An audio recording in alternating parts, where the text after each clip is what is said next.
गरुड़ पुराण छठा अध्याय।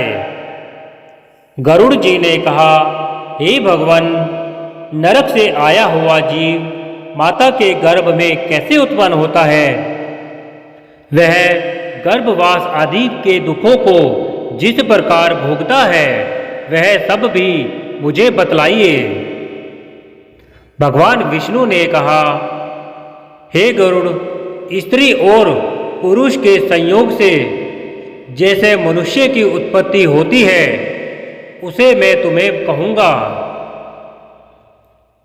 ऋतुकाल के आरंभ के 3 दिनों तक इंद्र को लगी ब्रह्म हत्या का चतुर्थांश रजस्वला स्त्रियों में रहता है।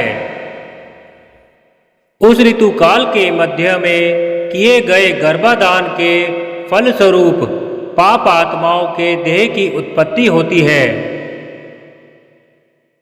रजस्वला स्त्री प्रथम दिन चंडालनी, दूसरे दिन ब्रह्मघातिनी और तीसरे दिन रजकी धोबिन कहलाती है। नरक से आए हुए प्राणियों की ये 3 माताएं होती हैं। देव की प्रेरणा से कर्मानुरोधी शरीर प्राप्त करने के लिए प्राणी पुरुष के वीर्य का आश्रय लेकर स्त्री के उदर में प्रविष्ट होता है।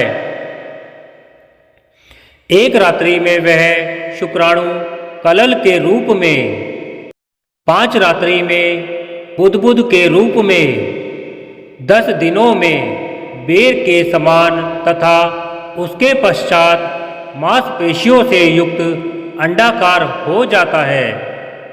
1 मास में सिर, 2 मास में बाहु आदि शरीर के सभी अंग, तीसरे मास में नख, लोम, अस्थि, चर्म तथा लिंग बोधक छिद्र उत्पन्न होते हैं। चौथे मास में रस, रक्त, मांस, मेदा, अस्थि, मज्जा और शुक्र ये 7 धातुएं तथा 5वें मास में भूख प्यास पैदा होती है। 6ठे मास में जरायु में लिपटा हुआ वह जीव माता की दाहिनी कोख में घूमता है और माता के द्वारा खाए पिए अन्न आदि से बड़े हुए धातुओं वाला वह जंतु विष्ठा मूत्र के दुर्गंध युक्त गड्ढे रूप गर्भाशय में सोता है। वहां गर्भस्थ शोधित कृमियों के द्वारा उसके सुकुमार अंग प्रतिक्षण बार बार काटे जाते हैं, जिससे अत्यधिक क्लेश होने के कारण वह जीव मूर्छित हो जाता है। माता के द्वारा खाए हुए कड़वे, तीखे, गरम, नमकीन, रूखे तथा खट्टे पदार्थों के अति उद्वेजक संस्पर्श से उसे समूचे अंग में वेदना होती है और जरायु अर्थात झिल्ली से लिपटा हुआ वह जीव आंतों द्वारा बाहर से ढका रहता है। उसकी पीठ और गर्दन कुंडलाकार रहती है। इस प्रकार अपने अंगों से चेष्टा करने में असमर्थ होकर भी वह जीव पिंजरे में स्थित पक्षी की भांति माता की कुक्षी में अपने सिर को दबाए हुए पड़ा रहता है। भगवान की कृपा से अपने सैकड़ों जन्मों के कर्मों का स्मरण करता हुआ वह गर्भस्थ जीव लंबी श्वास लेता है। ऐसी स्थिति में भला उसे कौन सा सुख प्राप्त हो सकता है? मांस, मज्जा आदि 7 धातुओं के आवरण में आवृत वह ऋषिकल्प जीव भयभीत होकर हाथ जोड़कर विकल वाणी से उन भगवान की स्तुति करता है जिन्होंने उसको माता के उदर में डाला है। 7वें महीने के आरंभ में से ही सभी जन्मों के कर्मों का ज्ञान हो जाने पर भी गर्भस्थ प्रसूति वायु के द्वारा चालित होकर वह विष्ठा में उत्पन्न सहोदर उसी पेट में उत्पन्न अन्य कीड़े की भांति एक स्थान पर ठहर नहीं पाता। जीव कहता है, मैं लक्ष्मी के पति, जगत के आधार, अशुभ का नाश करने वाले तथा शरण में आए हुए जीवों के प्रति वात्सल्य रखने वाले भगवान विष्णु की शरण में जाता हूँ। हे नाथ, आपकी माया से मोहित होकर मैं देह के अहंकार भाव में तथा पुत्र और पत्नी आदि के ममत्व भाव के अभिमान से जन्म मरण के चक्कर में फंसा हूँ। मैंने अपने परिजनों के उद्देश्य से शुभ और अशुभ कर्म किए हैं, किंतु अब मैं उन कर्मों के कारण अकेला जल रहा हूँ। उन कर्मों के फल भोगने वाले पुत्र कलत्र आदि अलग हो गए। यदि इस गर्भ से निकलकर मैं बाहर आऊं तो फिर आपके चरणों का स्मरण करूंगा और ऐसा उपाय करूंगा जिससे मुक्ति प्राप्त कर लूं। विष्ठा और मूत्र के कुएं में गिरा हुआ, जठराग्नि से जलता हुआ एवं यहाँ से बाहर निकलने की इच्छा करता हुआ मैं कब बाहर निकल पाऊंगा?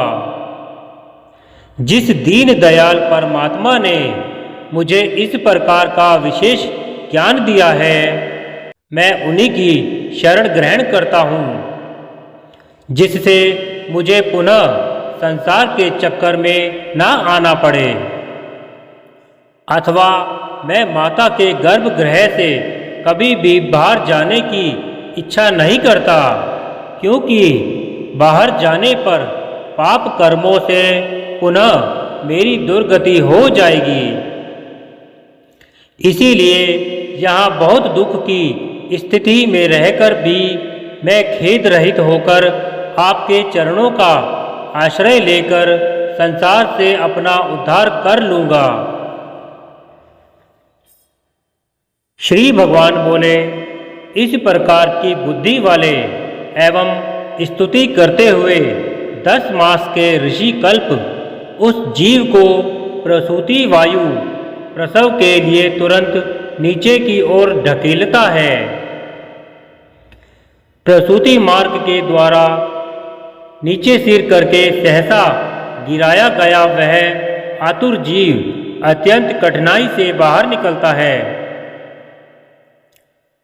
और उस समय वह श्वास नहीं ले पाता है तथा उसकी स्मृति भी नष्ट हो जाती है।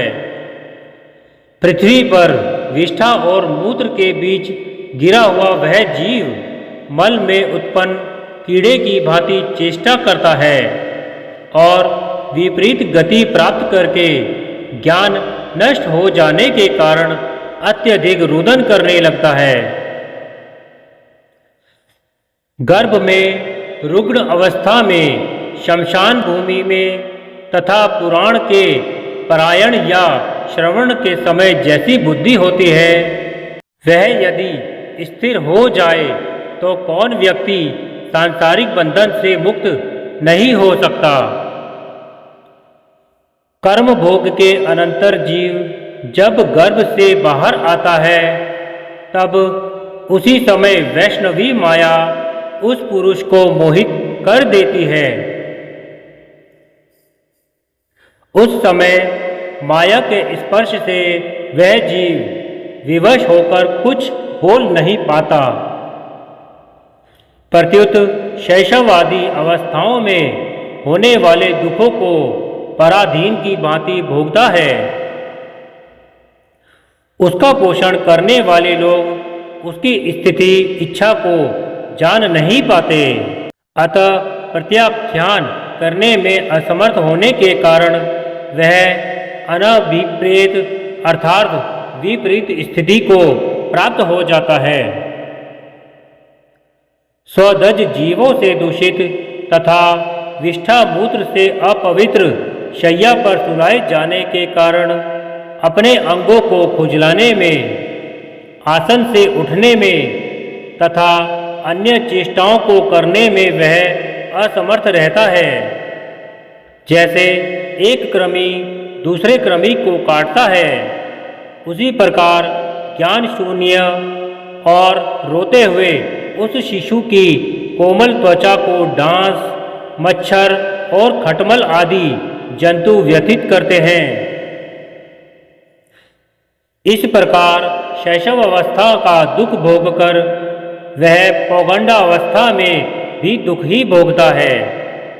तदनंतर युवावस्था प्राप्त होने पर आसुरी संपत्ति, दंभ, घमंड और अभिमान तथा क्रोध, कठोरता तथा अज्ञान, ये सब आसुरी संपदा लेकर उत्पन्न हुए पुरुष के लक्षण हैं, को प्राप्त करता है।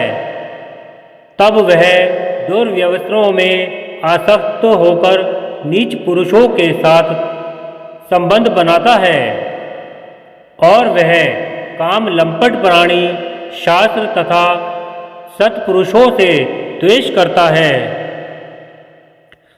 भगवान की माया रूपी स्त्री को देखकर वह अजितेंद्रिय पुरुष उसकी भाव भंगिमा से प्रलोभित होकर महामोह रूप अंधतम में उसी प्रकार गिर पड़ता है जिस प्रकार अग्नि में पतंगा, हिरण, हाथी, पतंगा, भौरा और मछली, ये पांचों क्रमशः शब्द, स्पर्श, रूप, गंध तथा रस, इन 5 विषयों में एक एक में आसक्ति होने के कारण ही मारे जाते हैं।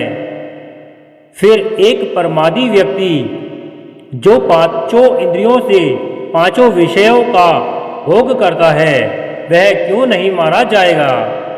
अभीप्सित वस्तु की अप्राप्ति की स्थिति में अज्ञान के कारण ही क्रोध हो आता है और शोक को प्राप्त व्यक्ति देह के साथ बढ़ने वाले अभिमान तथा क्रोध के कारण वह कामी व्यक्ति स्वयं अपने नाश हेतु दूसरे कामी से शत्रुता कर लेता है। इसी प्रकार अधिक बलशाली अन्य कामी जनों के द्वारा वह वैसे ही मारा जाता है जैसे किसी बलवान हाथी से दूसरा हाथी। इस प्रकार जो मूर्ख अत्यंत दुर्लभ मानव जीवन को विषयासक्ति के कारण व्यर्थ में नष्ट कर लेता है, उससे बढ़कर पापी और कौन होगा? सैकड़ों योनियों को पार करके पृथ्वी पर दुर्लभ मानव योनि प्राप्त होती है। मानव शरीर प्राप्त होने पर भी द्विजत्व की प्राप्ति उससे भी अधिक दुर्लभ है। अति दुर्लभ द्विजत्व को प्राप्त कर जो व्यक्ति द्विजत्व की रक्षा के लिए अपेक्षित धर्म कर्म अनुष्ठान नहीं करता, केवल इंद्रियों की तृप्ति में ही प्रयत्नशील रहता है, उसके हाथ में आया हुआ अमृत स्वरूप वह अवसर उसके प्रमाद से नष्ट हो जाता है। इसके बाद वृद्धा अवस्था को प्राप्त करके महान व्याधियों से व्याकुल होकर मृत्यु को प्राप्त करके वह पूर्ववत महान दुखपूर्ण नरक में जाता है। इस प्रकार जन्म मरण के हेतुभूत कर्मपाशों से बंधे हुए वे पापी मेरी माया से विमोहित होकर कभी भी वैराग्य को प्राप्त नहीं करते। हे ताक्षर्य, इसी प्रकार मैंने तुम्हें अंत्येष्टि कर्म से हीन पापियों की नरक गति बताई। अब आगे और क्या सुनना चाहते हो? इसी प्रकार गरुड़ पुराण का पाप जन्म आदि दुख नामक 6वां अध्याय पूर्ण हुआ।